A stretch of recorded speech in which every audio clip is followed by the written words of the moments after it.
اور جو بھی ایس ایم ایز ہیں وہ ہماری اکانومی کی سے کہتے ہیں بیک بون ہے. جو میجورٹی کمپنیز پاکستان میں وہ ایس ایم ایز ہیں.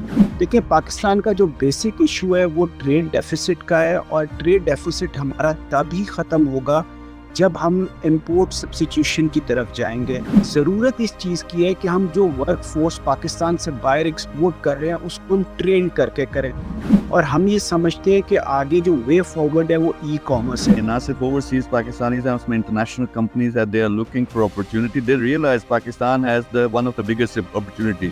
میں یہ سمجھتا ہوں کہ پاکستان کے جتنے بھی ڈسٹرکٹس ہیں نا, ہمیں ہر ڈسٹرکٹ کو ایک ایکسپورٹ پروڈکٹ کے لیے کام کرنے کا ٹارگٹ دینا چاہیے. جو بھی وہاں کا کمشنر یا ڈپٹی کمشنر ہے اس کو یہ کہنا چاہیے کہ یار یہ اگر 60 ڈسٹرکٹس ہیں تو ایک ڈسٹرکٹ یہ پروڈکٹ بنائے گا, دوسرا یہ بنائے گا, دوسرا یہ بنائے گا, اور اس کے لیے فوراً انویسٹمنٹ باہر سے آنی چاہیے. جو